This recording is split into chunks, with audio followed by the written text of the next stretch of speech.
Today I will tell you how my daughter-in-law forced me out of my own home, chasing after the $15 million she believed it was worth. She thought she had won, planning a grand birthday for her father in my living room, raising glasses and laughing as if I had never existed. But when I returned with the buyer at my side, the air in that room froze, and in her panic, she called me, her voice breaking with fear. Remember to like and subscribe to follow more Grandma Life stories where the voices of women like me are never silenced and every chapter carries its lesson. My name is Eleanor Whitmore. I am 77 years old, widowed, and still living in the house my husband and I bought more than 4 decades ago. The estate sits on the bayfront of Cape May, New Jersey. Some people pass it by and see only a large white house with blue shutters and a wraparound porch, but to me it has always been a living memory. Every step on the wooden deck still creaks with the rhythm of our shared life. The salt air from the bay moves through the open screens, carrying the same briny perfume that clung to our clothes when we first moved here. My days used to begin slowly. I would boil water, steep my Earl Grey in the old china teapot, and sit on the porch as the sun rose over the water.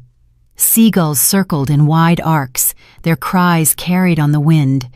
Sometimes I would play a vinyl record, soft jazz or old Sinatra, letting the crackle of the needle mix with the distant waves. Beside me, on the small wicker table, sat a framed wedding photograph. Me in a lace dress, my late husband Richard with his pressed suit and steady gaze. Every time I looked at that picture, I could still feel the weight of his hand resting over mine.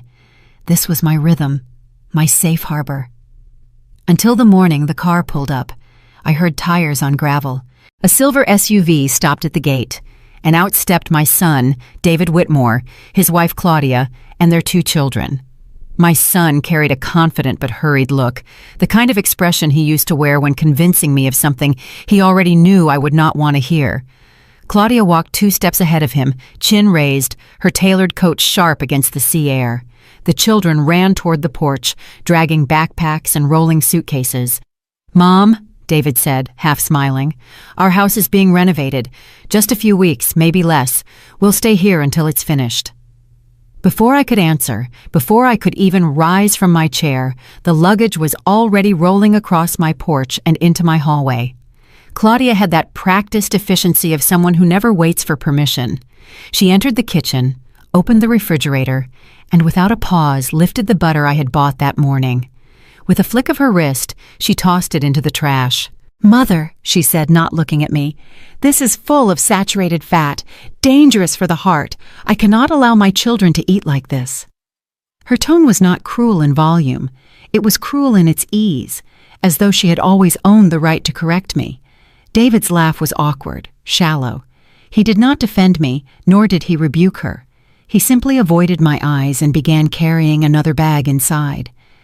I felt something lodge in my throat, a tightness not from age, but from the sharp humiliation of being made small in my own kitchen. I followed Claudia into the living room. She had already pulled down the old lace curtains, replaced them with sleek gray drapes she carried in one of her bags. The floral rug, which had lain on that floor since 1983, was rolled to the side.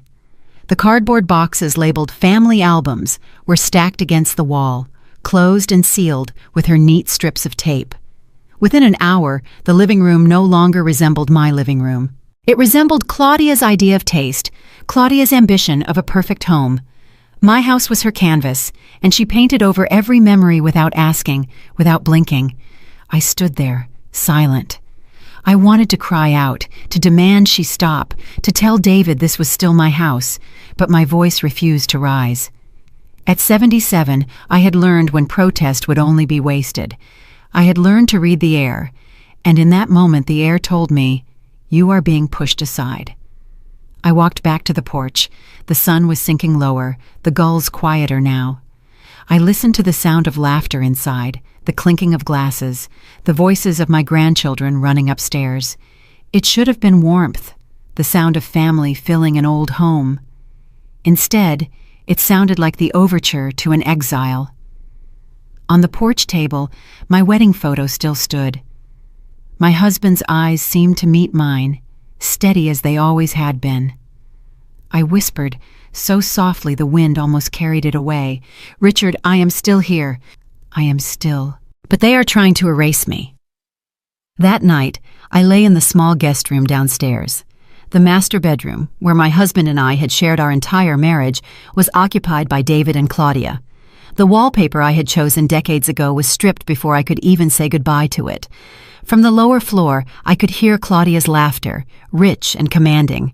Lying there, I remembered a thought I had once heard, that in every house there is a moment when the walls turn their allegiance. They no longer belong to the one who built them, but to the one who fills them. I realized I was living through that moment. I wanted to believe it was temporary. "A few weeks," David had said. But in Claudia's swift movements, in her confident tone, I recognized something else. This was not temporary. This was conquest. The tide in Cape May was rising that night, pressing against the pilings. I felt that tide pressing against me too, a reminder that even the strongest foundations are eroded when ignored. I did not yet know how far Claudia would go, but I sensed it. The storm had already begun, quietly, in the way butter was thrown away, in the way curtains were replaced, in the way my albums were sealed shut, as if they were someone else's forgotten belongings. At my age, I know when a house no longer belongs to me, but I also know that dignity does not leave unless you hand it away. I woke to the slap of bay water and a new rhythm overhead. Boxes thumped, drawers opened. Claudia moved like a foreman. She said the stairs were dangerous for a woman my age, and that we should set me up in the first-floor sitting room for my safety. "For your safety, Mother, we will make the master more functional for us," she added. "You will be close to the kitchen and the bathroom, no risk of a fall." "I have climbed those stairs for 40 years, I said. "You have done it magnificently," she said. "Now, let's be sensible." David stood in the hall with a phone to his ear. He mouthed, "Sorry," then turned away to finish the call. I heard deadline, client, I will circle back. By 8, the sitting room had been stripped of its armchairs and lamp. A narrow daybed appeared, sheet pulled tight, a pillow centered like a badge. My nightstand from upstairs was set against the wall. I placed the frame where the light could still find it. Claudia taped blue squares on objects as she walked, tagging what stayed and what went. "We need clear lines," she said. "Clutter is a trip hazard."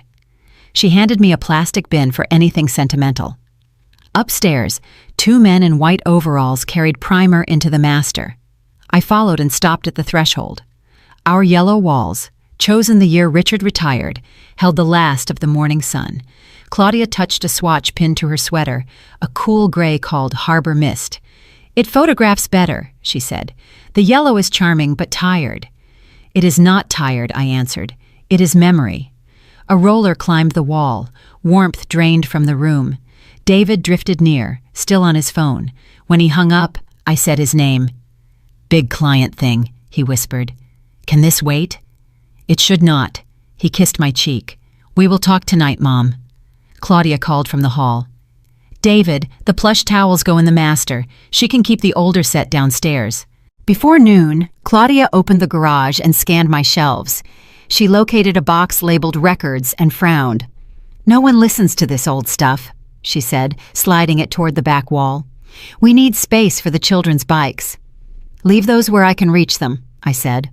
"Of course," she answered, pushing the box behind new storage bins until it disappeared. The garage door dropped. I returned to the small room. The daybed was too firm. The ceiling felt low. Through the wall came the wash of the dishwasher and the pop of paint lids. Above me, laughter ricocheted down the bare hall. To steady my hands, I stripped the guest bed and folded the cotton sheets into precise squares. Claudia paused at the doorway and studied my stack. "We will get you a rolling cart," she said. "You can keep your things in it. It will be easier to manage." "I manage," I said. 2 delivery vans arrived after lunch. Claudia signed for nightstands and a marble lamp, directed the men upstairs, then swapped my curtains for gray panels. David returned with coffee. "This looks great," he said. "The light is cleaner." "It will be beautiful by the weekend," Claudia said, "and safe for your mother." I held the cup. The heat felt like armor. In the pantry, Claudia organized shelves, canned soup, old spices, a clumped bag of sea salt. "We will reset this," she said. "We need a system, and lower sodium." She slid my things into a box labeled Misk and nudged it into a corner. I stepped onto the porch to breathe. The dock reached for the afternoon glare. Kayakers sliced the surface and waved. Inside, Claudia's voice carried through the screen. "Yes, Saturday works," she said on the phone. "Measure the yard and the setbacks. I want numbers before I choose anything else." When the truck arrived, 2 men with a laser level and a long tape walked the lawn, paused at the seawall, then at the curve where the grass met the pier. "Start at the patio," Claudia told them. "Then the north fence. I want a clean line to the dock. We need to understand sight lines." One of the men asked about easements. Claudia waved toward the water. "I will pull records if needed. For now, give me the lay of the land." I stood at the railing. The men nodded and worked. Inside, the second gray coat dried. The yellow, the years, had been rolled flat. The children ran the hall. A pillow tumbled over the banister. A scold cut the air and vanished. From my place on the porch, I watched Claudia track the line from patio to dock to horizon, evaluating angles the way other people read faces. She did not see the house I knew. She saw a project awaiting execution. She did not see me. She saw a variable to control. The wind shifted. Salt sharpened. I pressed my palm to the railing and listened to the tape measure sing another distance. I marked the facts. I did not argue. I did not plead. I kept breathing, steady and slow. A ledger was writing itself, column by column, in paint, in boxes, in the new map she drew across my rooms. Near dusk, the men packed their tools and promised to send numbers. Claudia thanked them and stood at the edge of the yard. The gray upstairs echoed the gray on the bay. The last light laid a thin blade on the water. She lifted her chin toward the dock, eyes narrowing as if confirming a private equation. Behind her, I switched off the porch light and let the screen door hum shut. The day had declared its terms.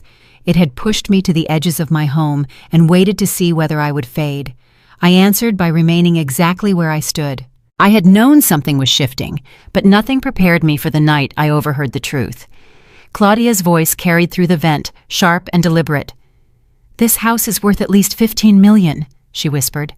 "We need to get the deed signed quickly. I already spoke with my parents. They are ready to move in permanently. We need the space." My stomach turned cold. 15 million. My home was no longer walls and memories in her eyes. It was a ticket, a fortune to be captured. David's answer came after a pause. "Claudia, she is still my mother." "She is old, David," Claudia snapped. "She needs care. Pine Grove is already expecting her. Do you want her to fall and break her hip here? Do you want the liability? Be practical." I pressed a hand to the wall. They thought I could not hear. They thought I would quietly accept exile. Later that evening, Claudia confronted me directly. She held a stack of papers she had printed, her tone cold. "Sign these, Mother. This way you can be settled in Pine Grove, where professionals can take care of you. At your age, you need structured support." I stared at the pages, my heart steady despite the weight. "This is my house." Claudia leaned forward, eyes glinting. "Not for long if you resist. Stop clinging to the past. Think of your son. Think of us." Her words cut deeper than she knew. I did not sign. I did not shout either. I folded the papers back toward her and said nothing. Silence has its own power. It unsettled her more than argument. That night, as the house settled and the bay tide rose, I heard a faint knock on my door. It was Lydia, my granddaughter, face pale in the sliver of hallway light. "Grandma," she whispered, her hands trembling. "Don't sign anything. Please. They already put down a deposit at Pine Grove. I heard them. They're planning everything." Her voice shook, but her words were fire. In that instant, I knew I was not alone. One young voice still believed I deserved more than quiet dismissal. I pulled her close. "Thank you, Lydia. You've done more for me than you know." When she slipped back upstairs, I sat awake, the decision settling like iron in my chest. I would not be erased. At dawn, when the house was quiet, I moved to the wall behind the bookshelf in my small room. My fingers pressed against the seam. Slowly, I slid it aside, revealing the old safe embedded in the wall. My husband and I had placed it there years ago, not for gold, but for the papers that defined ownership, security, and control. The steel was cold beneath my hand. I spun the combination, the lock clicked, and the door swung open. Inside lay the title deed, edges browned with age but sealed carefully in wax paper. I lifted it out, the weight more than paper. It was my shield. Beside it lay photographs, our will, and a small velvet box. I touched each, steadying myself, then closed the door with finality. I laid the deed across the desk. The words blurred with memory. Purchases, signatures, the day we swore this land was ours. Richard had signed with a firm stroke, proud and steady. My own name followed, smaller, but no less binding. I whispered, "They want to take what you built, Richard, but I will not let them." For the first time in days, my breathing steadied. My mind was clear. I did not need to argue with Claudia or beg David for protection. I needed to prepare, to gather proof, to make every move deliberate. From that moment on, I became quiet by design. I nodded when Claudia lectured me about safety. I let David talk about renovations as if they were certain. I smiled faintly when Claudia announced she would replace the old dock chairs with something modern. They mistook my silence for surrender. That was their first mistake. Every night, when the house hushed, I documented what I knew. I wrote down dates, snippets of their words, the promise of $15 million, the plan to move her parents in, the deposit at Pine Grove. Each note I tucked into a folder with the deed. Evidence. A record of what they intended. The shift was subtle, but I felt power return. I was no longer the woman being edged out of her bedroom or the grandmother told to eat less butter. I was the rightful owner of a home others coveted. And while they schemed, I prepared. I did not confront Claudia again that week. I did not need to. She was busy calling contractors, checking dimensions of the yard, and boasting about the upgrades she would bring once the house was officially hers. She believed victory was close. But in my quiet room downstairs, I had already chosen my path. I will not go to Pine Grove.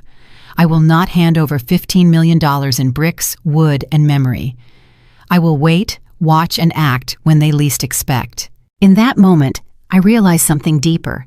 Betrayal by blood cuts sharper than any stranger's theft, yet betrayal can also sharpen resolve.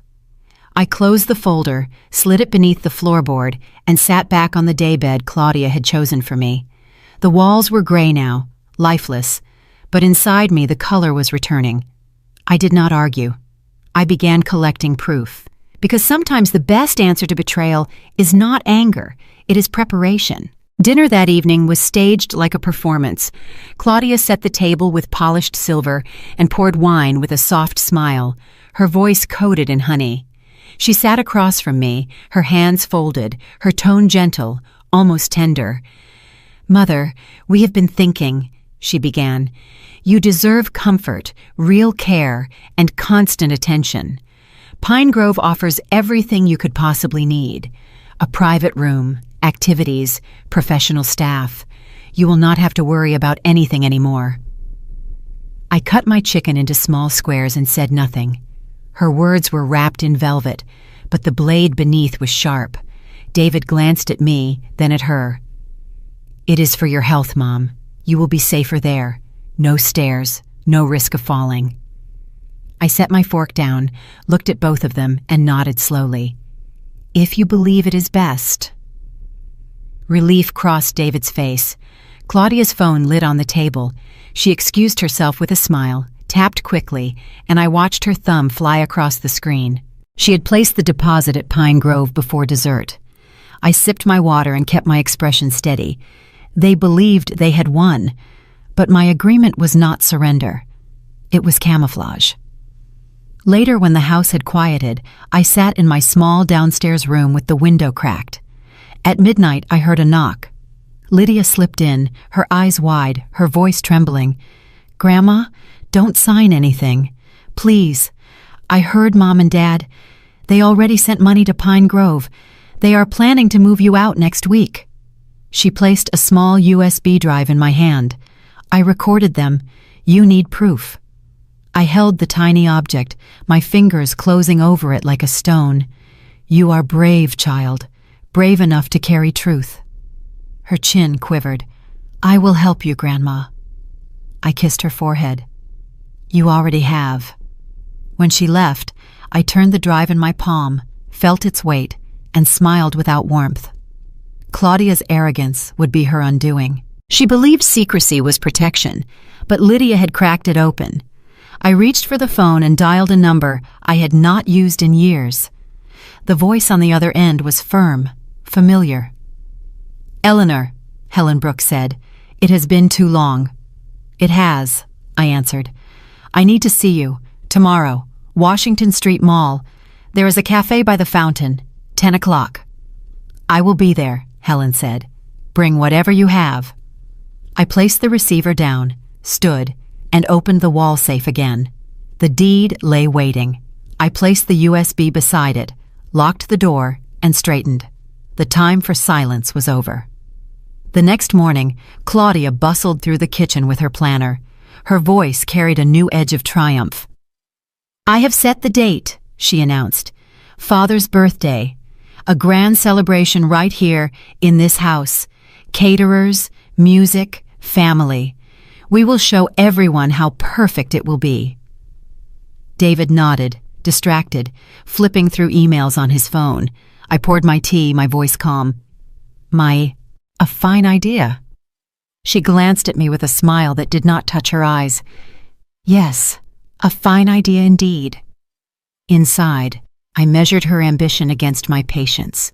She thought she was sealing her victory with a party. She did not realize she was setting the stage for her own collapse. That night, as waves struck the dock and the tide rose against the seawall, I lay awake and planned. My enemies lived under my roof, certain I was defeated. But I had allies: Lydia's courage, Helen's expertise, and the truth hidden in paper and silicon. I pretended to agree. I kept my silence. But I had already begun my counterattack. Betrayal thrives in shadows. Justice arrives. The drive to Pine Grove was silent, but the silence was heavy, filled with Claudia's triumph and David's guilt. I sat in the back seat, watching the trees blur past, my hands folded in my lap. They thought they were delivering me to safety. I knew they were delivering me to exile. The car rolled to a stop in front of the low brick building. The sign read Pine Grove Care Center. The glass doors opened with a hiss, releasing a smell of bleach and stale air. The hallway lights flickered. I stepped inside, escorted by Claudia's hand on my elbow. "See, Mother," she said brightly. "Clean, professional, safe." Her words could not hide the truth. The corridors were narrow, the carpets worn, the scent of disinfectant thick. A man in a wheelchair stared blankly at the wall. The sound of a television droned from a lounge down the hall. David spoke gently. "You will be cared for here. No worries about stairs. You can just rest." I looked at my son. "Is this what you call care?"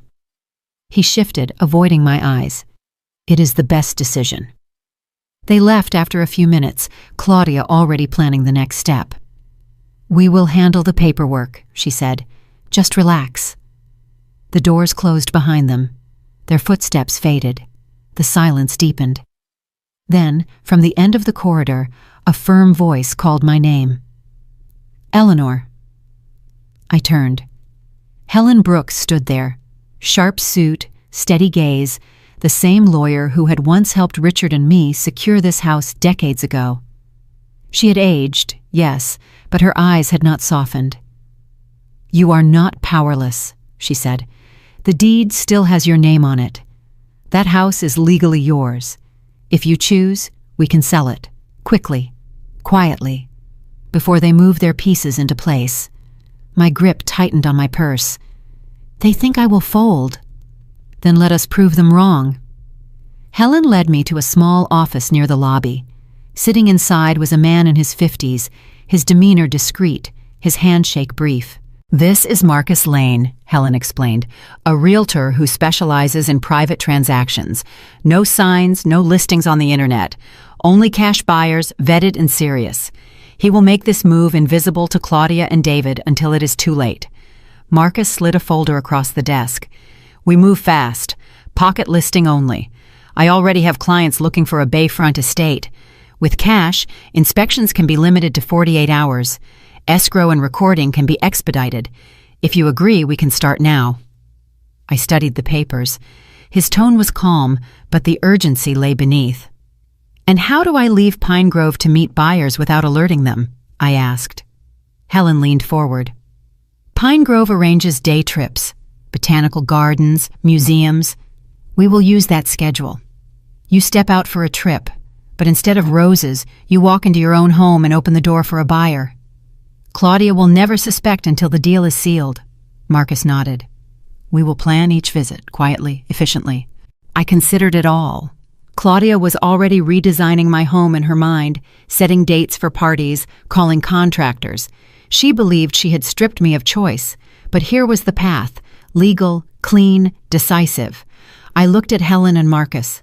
My voice was steady, not loud, not desperate, but iron. "We do this, but we do it correctly. I want every step airtight, no mistakes." Helen smiled. "That is the only way I work." I nodded.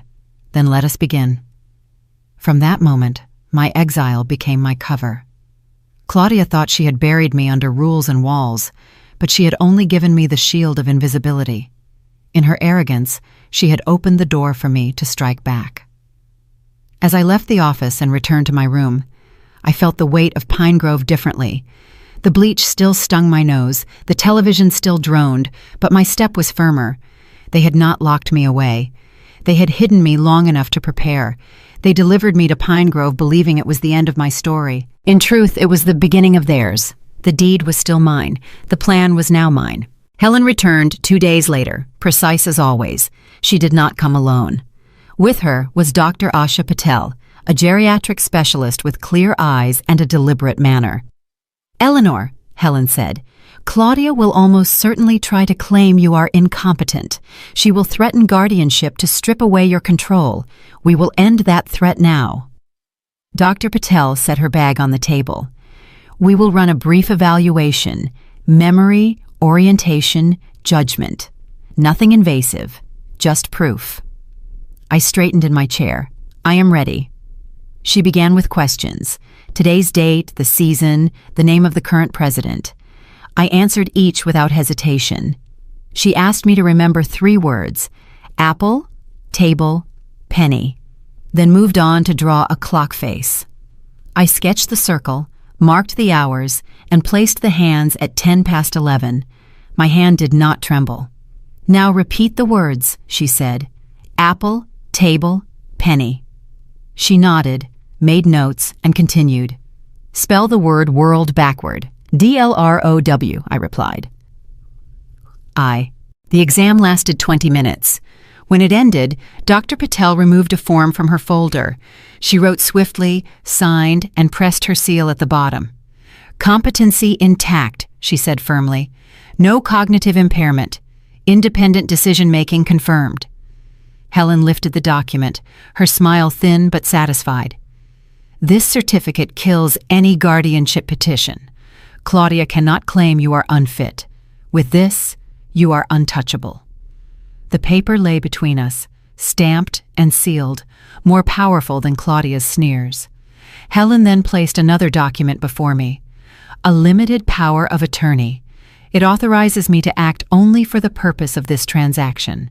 It will protect you, ensure your signature is recognized, and prevent interference."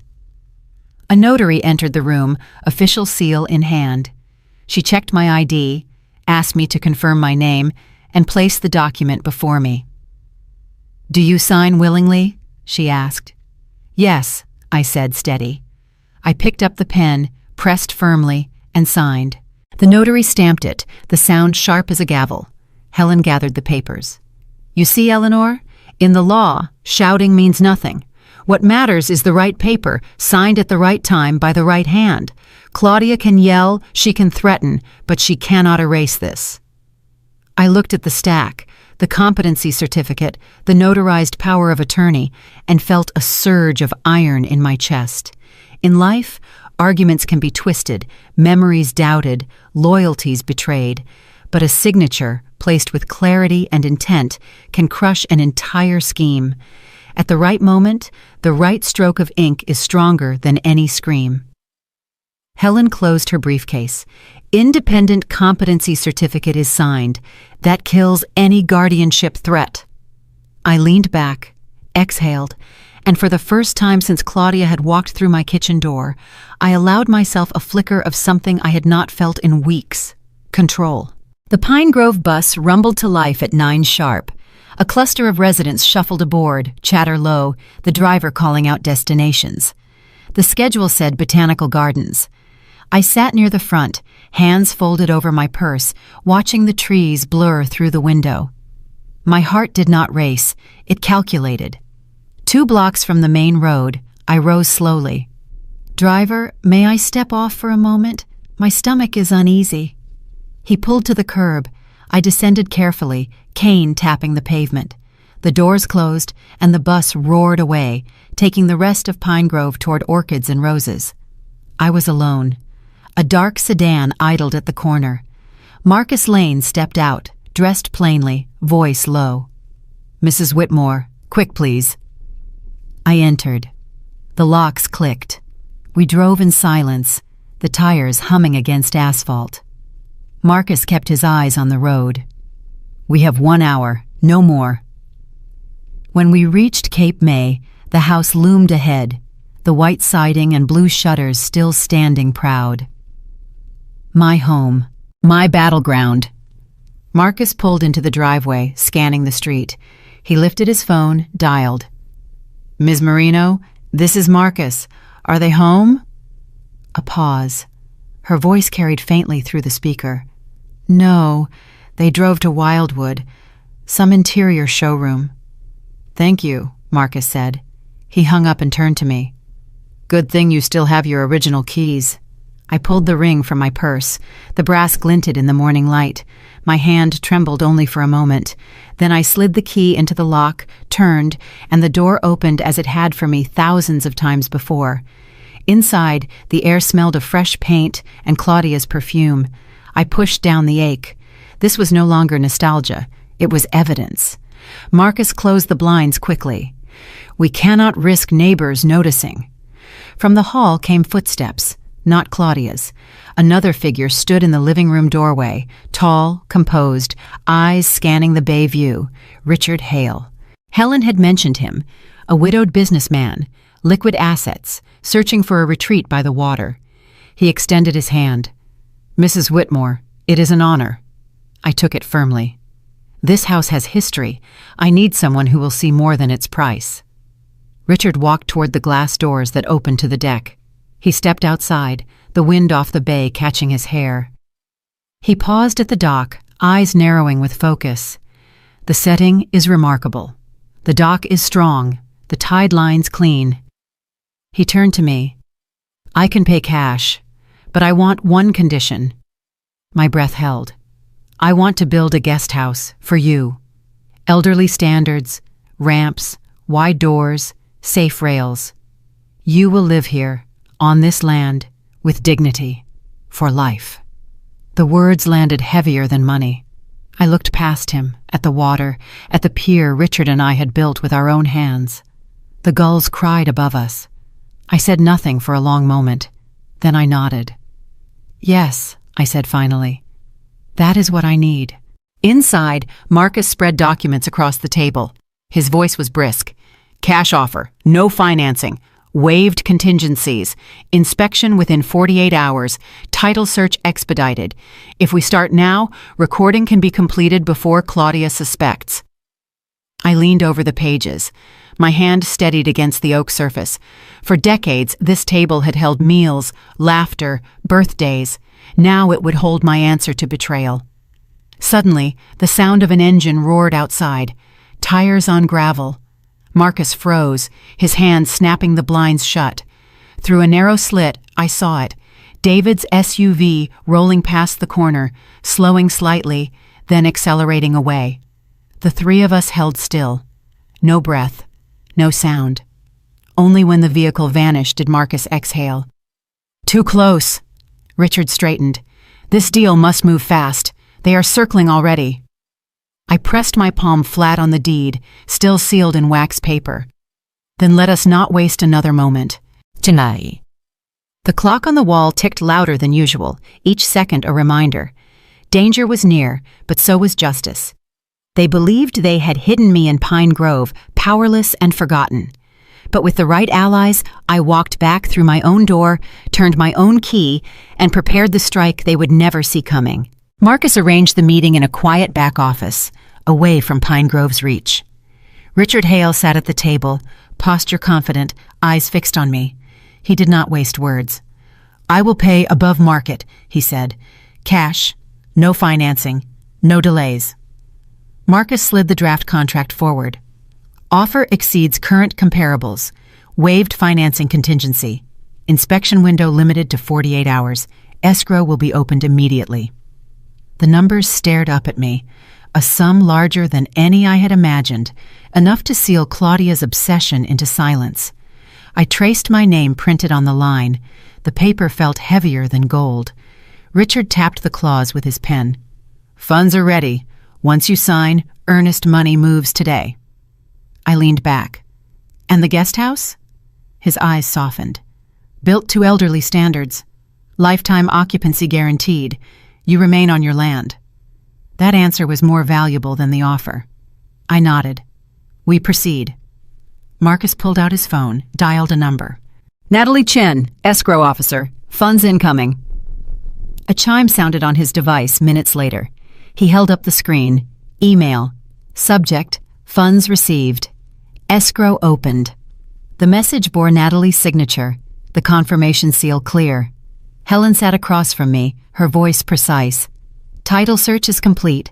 The house is in your name only. No liens, no restrictions. This deal is clean." The contract pages turned. My hand, steady now, moved across the line. The pen pressed firmly. The signature bloomed in ink. Marcus gathered the documents, his movements crisp. As we closed the file, Helen's phone vibrated. She glanced at the screen, her expression tightening. "Claudia has already called her attorney.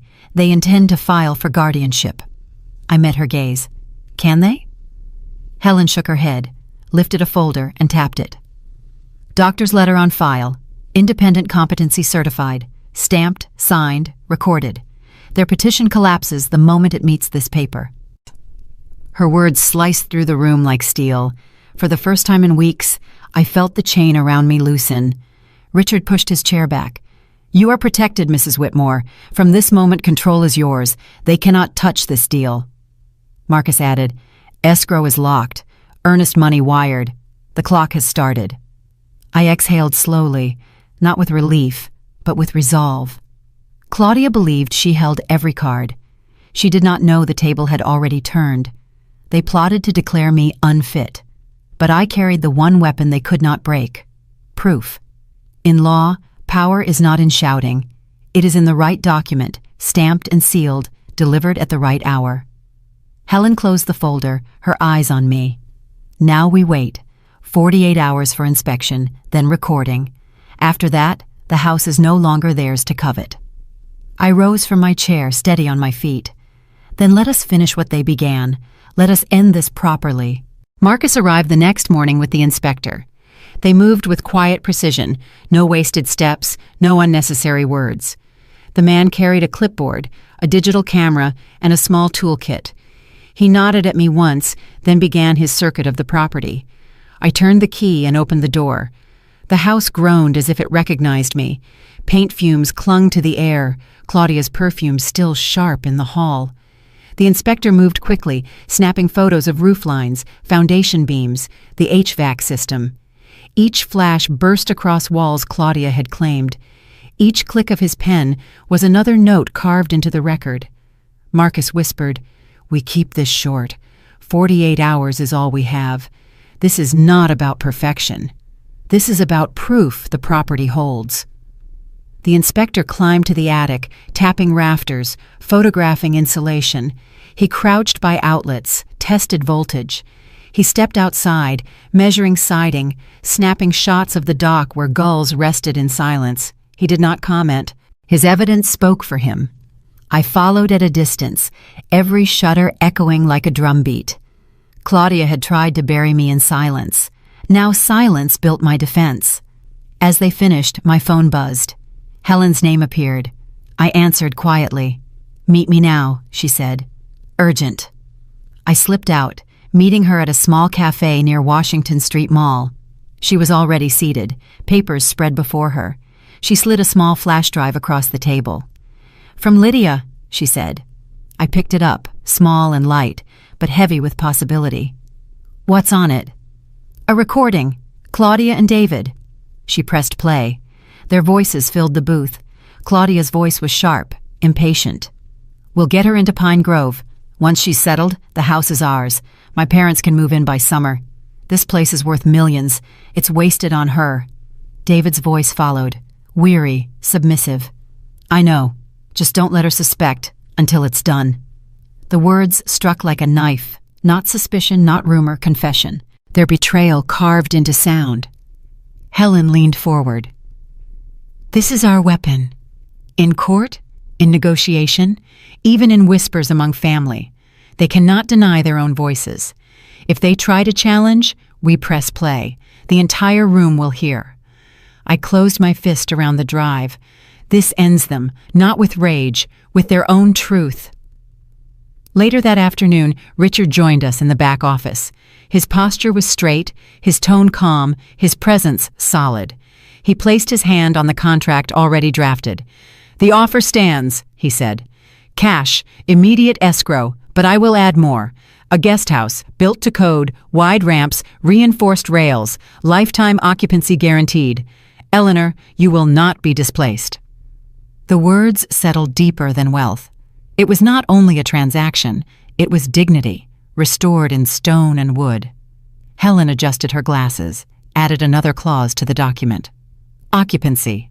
Buyer grants current occupants 30 days to relocate, plus relocation assistance, a sum sufficient to silence complaints. It shows fairness. It prevents them from claiming cruelty. Richard nodded. Mercy leaves them no room to paint us as villains. They have time to leave, but no power to remain. I studied the lines. I imagined Claudia's face when she read them. 30 days to vanish from the house she had already declared hers. No leverage, no loopholes, only the mercy she never showed me. "I agree," I said. My voice did not waver. When I returned home, I moved to the safe. The steel door swung open with its familiar groan. Inside, among the papers and deeds, lay a small velvet box. I lifted it, opened it, and there lay my wedding ring, gold band thinned by years of wear, but unbroken.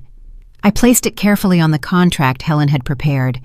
The metal caught the light, gleaming against the black ink of my name. That circle of gold was not only a symbol of love, it was proof of a life built with integrity, a promise kept even beyond death. Placing it on the paper was my declaration. This home would not be stolen without resistance. I closed the safe, locked it, and stood taller. They believed silence meant surrender. They thought age meant weakness. But the strongest defense is evidence, written, sealed, undeniable. In law and in life, proof endures where words fade. Day 13 began with a strange calm. Cape May's streets were quiet, gulls circling low above the rooftops. I walked with Helen toward her office on Washington Street, the weight of papers heavy in her leather briefcase. The day was gray, the air salted from the bay. It felt as though the town itself was holding its breath. Inside, the office smelled faintly of coffee and old wood polish. Helen's desk was cleared of clutter, set only with the deed, supporting documents and a black fountain pen. A notary sat waiting, her seal gleaming in the desk lamp's glow. Richard Hale was already there, seated straight, his composure unshaken. Helen looked at me. "This is the moment, Eleanor. Once you sign, the deed is no longer yours. It transfers legally, and recording will make it permanent." "I understand," I said. The notary adjusted her papers. "Please state your name for the record." "Eleanor Whitmore." "Do you sign willingly, without coercion?" "Yes." I pressed the pen to paper. My hand did not falter. Each stroke of ink was deliberate, steady, the culmination of weeks of humiliation, planning, and resolve. When I lifted the pen, my signature stood bold on the page. The notary reached for her embosser. With a sharp click, the seal pressed into the document. The raised imprint shimmered under the light, irreversible. Helen exhaled softly. "That's it. The deed is ready for recording." A chime sounded from her laptop. Natalie Chen appeared on a video call, efficient and precise, her background stacked with binders from the title company. "The documents are processed," she said. "The deed has been recorded at Cape May County Clerk." She paused, then added with emphasis, "Confirmation email is being sent right now." She angled her camera toward her monitor. The subject line of the email glowed clearly. "Recorded deed. Whitmore to Hale." A timestamp sealed the truth. Helen's lips curved in a rare smile. "From this moment forward, this house belongs to Richard." "Eleanor, you did it." Richard gave me a nod, not of triumph, but of acknowledgement. "Your fight is finished, Mrs. Whitmore. They cannot take from you what you have already secured." I sat back, the weight on my shoulders shifting. For weeks, Claudia had acted as if my voice carried no force, as if age meant invisibility. But here was the answer. A seal, a signature, an official record no arrogance could erase. They believed power lived in threats, in manipulation, in whispers behind closed doors. But true power lives in a recorded document, stamped by the law, immune to denial. While we sat in that office, miles away Claudia was dialing Pine Grove. Her voice, honeyed but sharp beneath, asked the receptionist, "How is Eleanor today?" The receptionist answered with practiced cheer. "She's on the day trip, Mrs. Whitmore. Botanical Gardens. She'll be back this evening." Claudia ended the call, but her eyes narrowed. She tapped her nails against the counter, unease slipping into her smile. For the first time she questioned. For the first time, she suspected something was moving beyond her reach. Meanwhile, Helen forwarded the confirmation email to both me and Richard. The proof glowed in my inbox. Recorded deed. The county seal embedded in the PDF was stark, official, final. Helen leaned forward. "There is no turning back. They can scream, they can threaten guardianship, but the record stands. The house is legally Richard's now, and you, Eleanor, have won." I placed my hand on the table, pressing my palm flat against the cool wood. Not won, preserved. My dignity, my memory, my husband's work, preserved where they cannot stain it. Richard added quietly, "and secured for your future." The clock on the wall ticked. Outside, the streets of Washington Mall bustled with tourists who had no idea a battle had just ended inside this room. To them, it was just another day. To me, it was a victory carved in ink and law. As I rose to leave, Helen placed a hand on my arm. "Eleanor, remember this. Shouting fills air. Signatures fill history." I met her gaze. And history does not bend to Claudia. We stepped outside. The wind from the bay cut sharp, but I breathed it fully. The world had not changed in appearance, but everything beneath it had shifted. They left me in Pine Grove, believing I was finished. Today, I walked out recorded, notarized, and unassailable. They will not know until it is too late. By the time suspicion hardens, the deed will already be sealed in the vaults of the county clerk.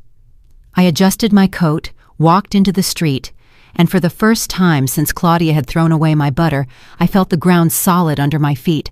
Claudia sat at the dining table that once held my Sunday roasts. Now it was covered in fine stationery, gold-lined envelopes, and embossed invitations.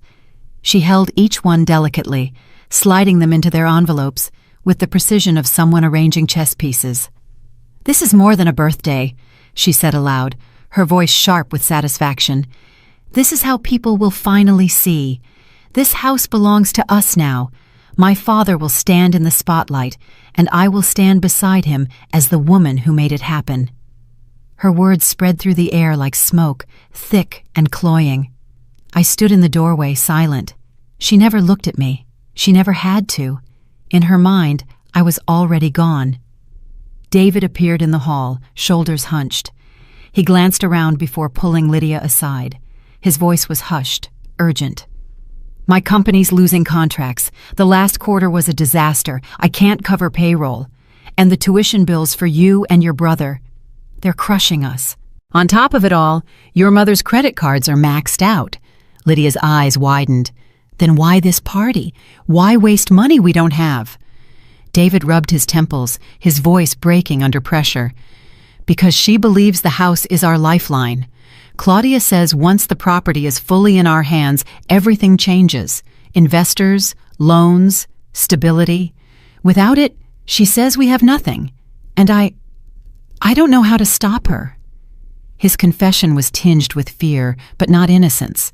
For years he had chosen silence when silence suited him. His cowardice weighed heavier than his words. That afternoon, Claudia stormed into Helen's office without warning. Her heels struck the floor like a metronome of fury. She leaned across the desk, eyes narrowed to slits. "You think you're clever," she hissed, "but you're not. Eleanor is frail, old, confused. I will file for guardianship. The court will see it my way. You won't stop me." Helen did not flinch.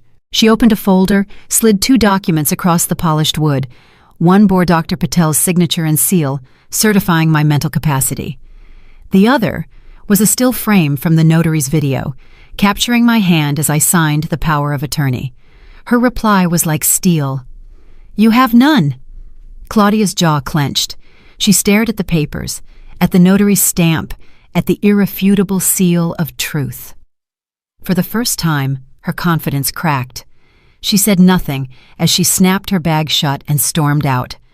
Helen returned the documents to the folder, her voice calm. "She will lash out harder now. Desperation sharpens cruelty, but the law is locked tight. She cannot undo what has been sealed." That evening, my phone buzzed with a message from Richard Hale. His words were brief, his tone unshakable. "Tomorrow, I will walk with you. Into that party. We will announce it then, in front of everyone." I sat in my Pine Grove room, the screen's glow lighting my face. For days I had moved in shadows, carried by silence, protected by signatures. Tomorrow I would step into light. Claudia believed the party was her coronation, her ascension as lady of the house, standing tall beside her father while guests raised their glasses. She had built the stage with flowers, champagne, and chandeliers. What she did not know was that she had also built the perfect stage for her collapse. I thought of David's confession, of Lydia's trembling hand when she gave me the USB. I thought of Claudia's eyes flashing as Helen told her she had no case, and I thought of Richard, steady as granite, promising to stand beside me when the moment came. Taking back the house was never about brick and timber. It was never about a bed or a roof. It was about reclaiming my place in the family portrait, the seat Claudia had tried to erase. Tomorrow, I would not ask for that seat. I would take it back. Outside, the night wind howled against Pine Grove's windows. Inside, I sat with my coat folded over the chair, my resolve folded inside me. The storm was building. By tomorrow, it would break. The night before the party felt heavier than any storm rolling off the Atlantic. Through the tall windows of my room at Pine Grove, I could see clouds streaking across the moon. The bay air pressed against the glass, as though even the wind knew what tomorrow would bring. At the Whitmore house, preparations had already begun. I knew this from Lydia's whispers, from Helen's quiet updates. Claudia had filled the dining table with luxury stationery, gold-trimmed invitations, crystal stemware, and silk ribbons. On the kitchen island sat a towering cake ordered from Philadelphia, its icing glistening under the lights. Across its surface, written in edible gold, "Happy Birthday, Martin." A silver knife lay beside it, catching the reflection of chandeliers. To the guests tomorrow, it would be a symbol of celebration. To me, that knife gleamed like an omen, ready to cut through illusion. In my room, I opened the wardrobe. My fingers moved across the clothes I had worn for years, until they touched the indigo shawl that once belonged to Richard, my late husband. He had bought it during a winter trip to Vermont, insisting the color matched my eyes. It smelled faintly of cedar and sea air even now. I draped it across my shoulders, not as decoration, but as armor.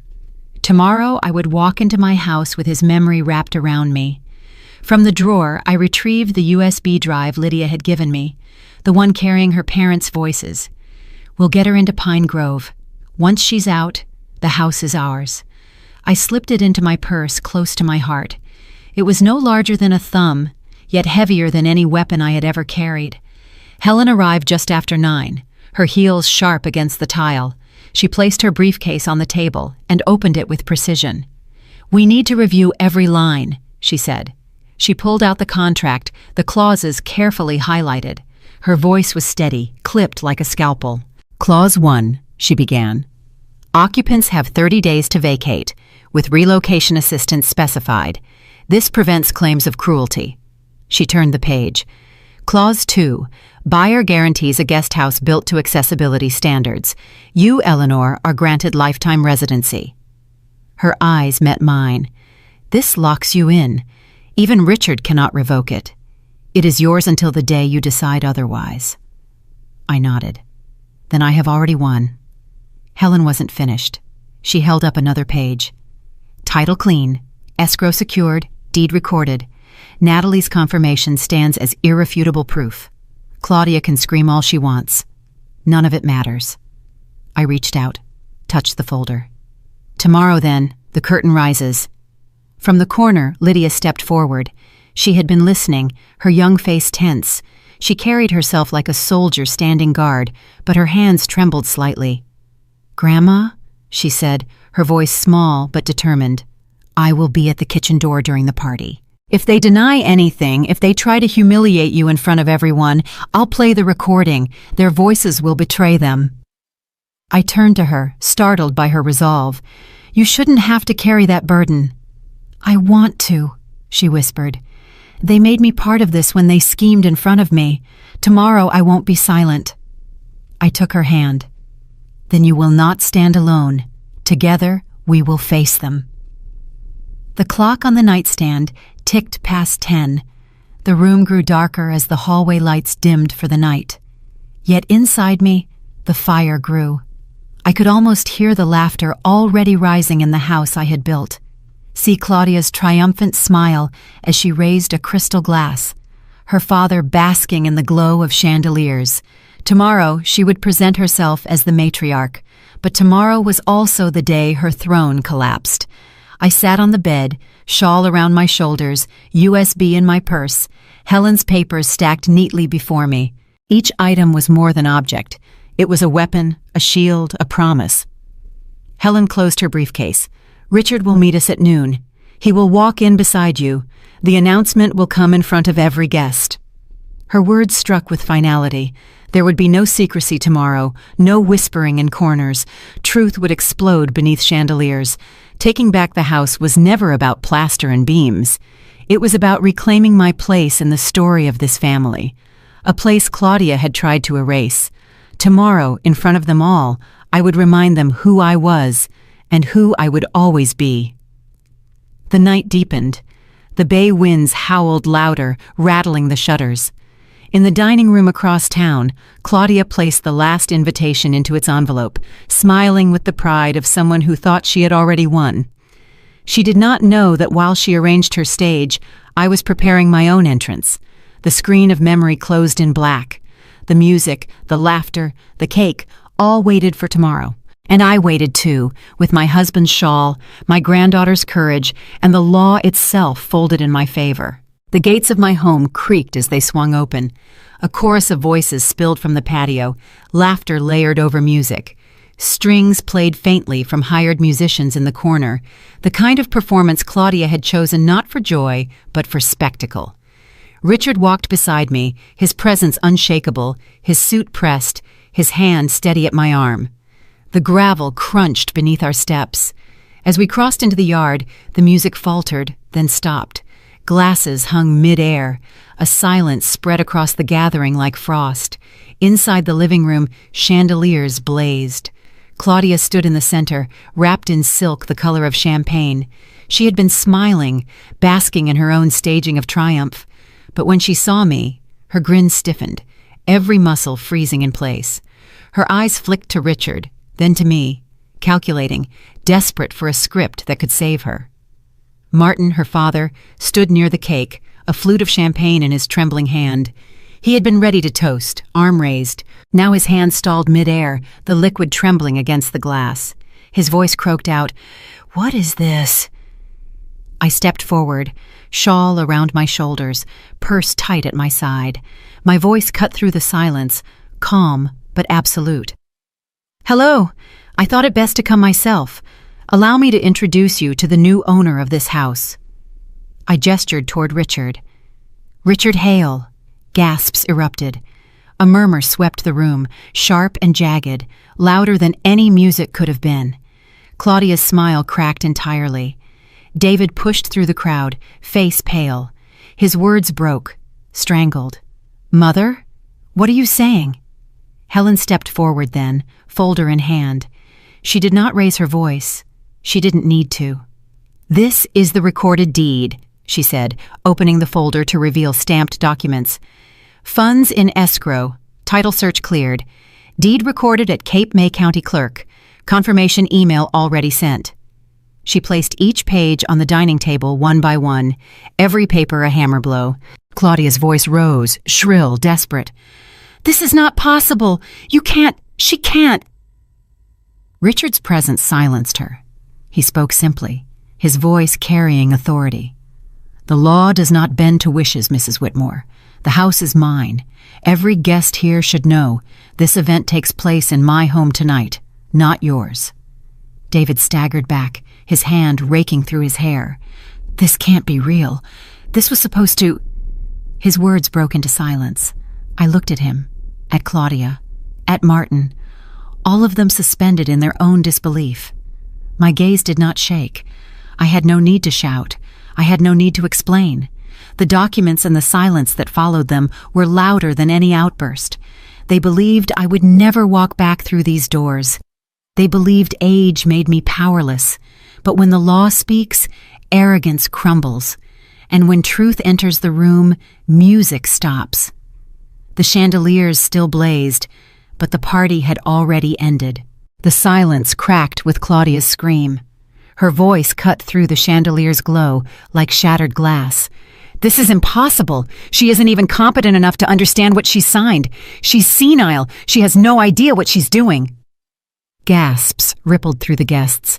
Some stepped back, others clutched their glasses tighter. I stood still, the shawl steady on my shoulders. Helen did not wait for the noise to settle. She pulled a sheet from her folder, her voice cold and clipped. "Independent Medical Competency Certificate. Signed yesterday. Dr. Asha Patel. This document proves Eleanor Whitmore is fully capable of her own decisions. Recorded, sealed, and admissible." Her words carried the finality of a gavel. Claudia's scream faltered, her eyes darting across the room, searching for a savior. None appeared. Then Lydia moved. She stepped from the kitchen doorway, hands shaking only slightly as she pulled the small USB from her pocket. In silence, she crossed to the speaker system, inserted the drive, and pressed play. The recording filled the room, sharp and undeniable. Claudia's own voice, dripping with ambition. "We'll move her to Pine Grove. Once she's settled, the house is ours. My parents can move in by summer." David's voice followed, weary but complicit. "I know. Just don't let her suspect." The air froze. Guests who moments ago had been smiling over champagne now stood in horrified stillness. Some looked at Claudia, others at Martin, whose face had drained to chalk. Claudia staggered forward. That's taken out of context." But the damage was done. No one believed her anymore. Richard's voice broke the silence, calm and low. I will allow you 30 days to vacate this property. Relocation assistance will be provided as specified in the contract. But make no mistake, this home is no longer yours. Murmurs surged again, a tide of shock and disbelief. Claudia's face contorted. Her silk dress shimmered under the lights, but her power had drained out of it. Then my phone buzzed. A call.